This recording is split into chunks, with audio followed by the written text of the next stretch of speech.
আসসালামু আলাইকুম স্যার। আমি ক্যাপ্টেন আরিফ স্যার। সবাই আমাদের জন্য দোয়া করেন।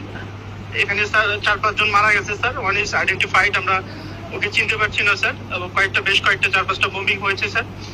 আমরা অ্যালার্ট আছি স্যার। আর হয়তো বা কারেন্ট থাকবে না স্যার, একটু পরে will be out of electricity. Sir আমাদের জন্য সবাই দোয়া করেন স্যার। আল্লাহ ভরসা স্যার। আসসালামু আলাইকুম স্যার।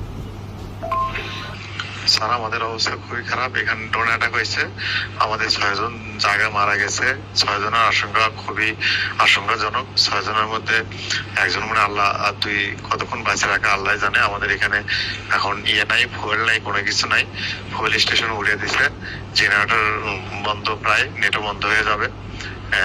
যতটুকু তেল জেনারেটরের মধ্যে আছে ওইটুকু শেষ হলেই শেষ, আর কারো যোগাযোগও কিছু হবে না। আমাদের জন্য দোয়া করেন। আমি আছি ভালো। কি বলবো এখন, বাকিটুকু আল্লাহর ইচ্ছা স্যার।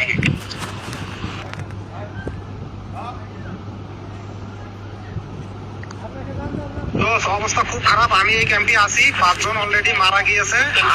আমি এই ক্যাম্পে আছি, অবস্থা খুব খারাপ। এই ক্যাম্পে এখন নেটও থাকবে না। কি যে অবস্থা হবে, আমরা বেঁচে থাকতে পারবো কিনা জানি না। যুদ্ধ বিমান নিয়ে আমাদের আমরা নিরাপদ দূরত্বে আছি স্যার। একটা গাছের নিচে আছি স্যার। ঠিক আছে, চারপাশে খেয়াল রাখো।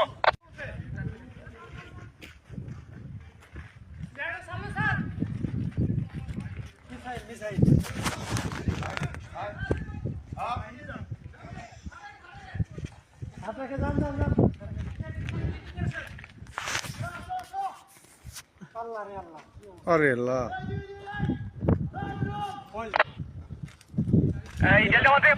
পানির পয়েন্ট ঠিক আছে স্যার। পানির পয়েন্ট আমরা নিরাপদ দূরত্বে আছি স্যার। একটা গাছের নিচে আছি স্যার। ঠিক আছে, চারপাশে খেয়াল রাখো।